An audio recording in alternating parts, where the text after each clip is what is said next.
doing the oil service on the van, I noticed a load of oil underneath the intercooler. So it's time to swap that out, I think.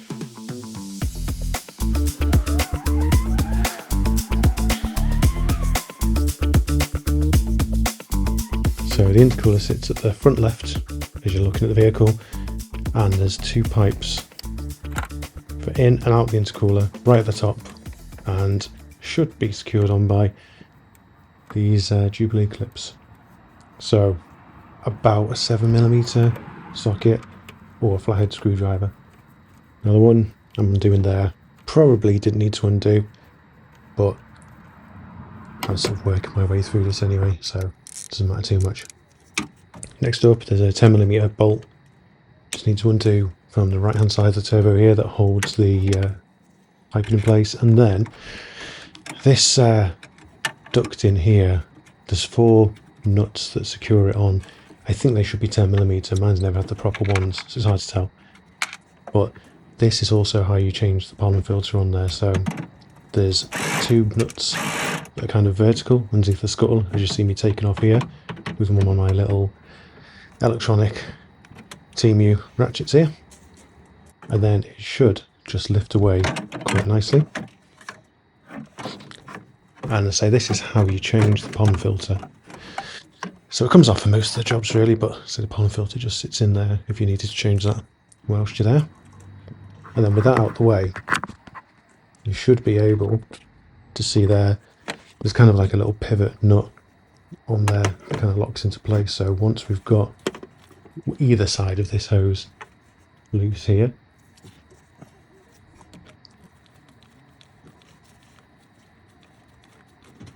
as I'm doing this, I didn't really need to do it because it was quite tight on this end, so I ended up undoing the end nearest the intercooler, which realistically that's the only one you need to do because you don't really need to take this off unless it's damaged or split.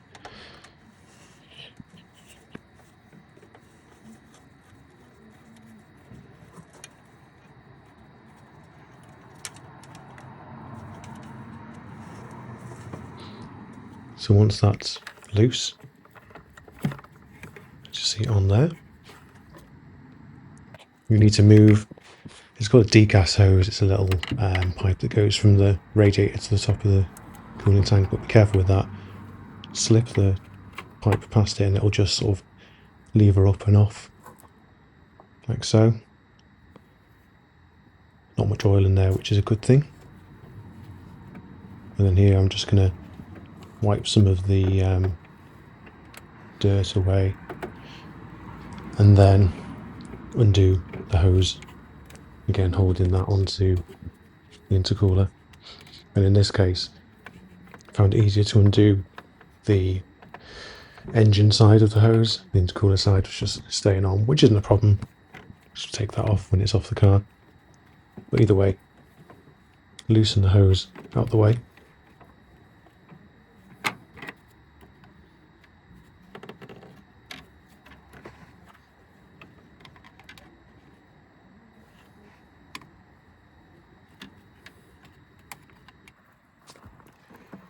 And then you'll see here I've managed to move that hose out of the way of the intercooler.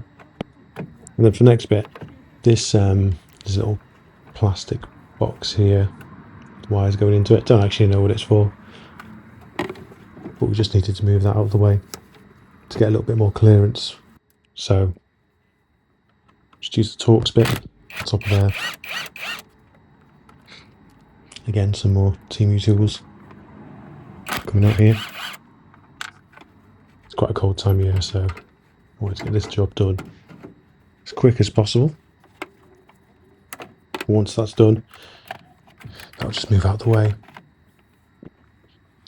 and then we should be able to see, holding the top of the intercooler in to the slam panel, there's like a little sort of bushing you see here, and it's kind of locked in place, so just needed to lift the grill out of the way, which is just some trim clips, and then we need to get to this area, and then there'll be 2 slots in here which have the little kind of lugs that hold the bushing that we were just looking at.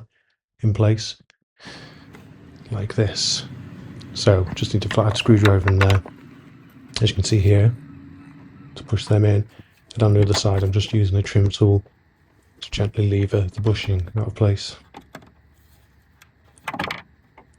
Once I've worked both of those free, it's like the 2 clips either side in those slots, then it should move like that out of position, and then the whole thing will lift away at the top like that, and then we drop the intercooler out to the bottom and under the bumper. And as you can see here, this is probably years worth of a blown intercooler just leaking, because of course when the engine's running there will be some oil vapour that will go around into the intercooler, and then in this case it's just sort of condensating out one of those holes, and it'll just leak and dribble all over the place. Not great.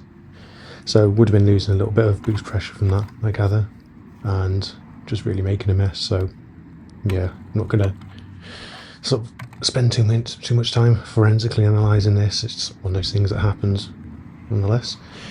It left a bit of a mess, and I don't really want to put a new one on top of there because I want to see if the new one has any problems later on. So I jet washed that clean, popped the other new intercooler up through the bottom and then into place, and then it was a case of just reassembling. So those little yellow plugs will come on the new intercooler, pop them off, put everything sort of back on the way it came, being very careful again with that degas hose because they can be quite delicate.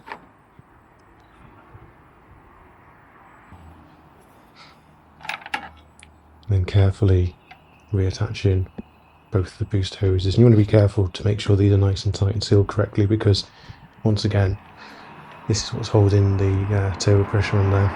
And with a 1.6 diesel without the turbo, you will notice it and you'll have a bit of a hard time getting anywhere fast. So worthwhile taking the time with this. And you can also check those hoses to see if they've got any damage and need replacing, because they're readily available and not too expensive.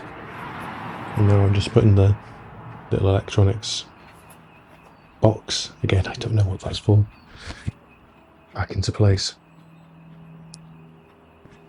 And of course, if you've enjoyed the video, if it's been helpful, click the like button. I've got quite a bit more to do on this van, so if you want to click subscribe and hit the bell icon, it'll tell you when the next one's available, and it's free to do that. It doesn't cost you anything. It's just a little helpful thing so you can keep track of new videos.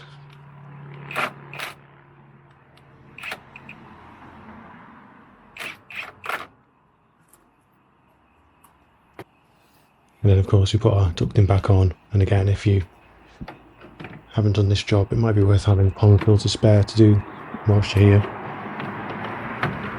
New pollen filter, about £10 or so, and of course for the rest of the job it was between £60 and £70 for the intercooler. So these engines go in lots of things, and there are some variations in the actual vehicles they fit in, and so the size of the intercooler and stuff like that, but they made loads of these, so parts aren't too bad and quite readily available. So all in all, not an expensive job. Hopefully, as you can see here, it wasn't really a difficult job either. Say it was cold, a bit wet, and I didn't really have to lie on the floor or anything like that. Didn't need a chair, just basic tools, so very sort of straightforward job. I had a little root around in my little parts bin, and I found these 4 10mm nuts with kind of like, as it become a captive washer on there, but they all match and they all fit, so I thought I may as well put some fresh ones back on whilst I'm here. So on they go.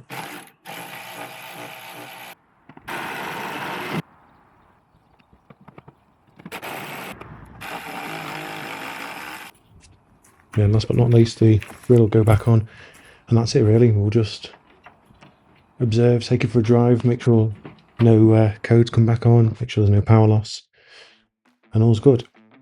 So yeah, thanks for watching, and I'll see you in the next one.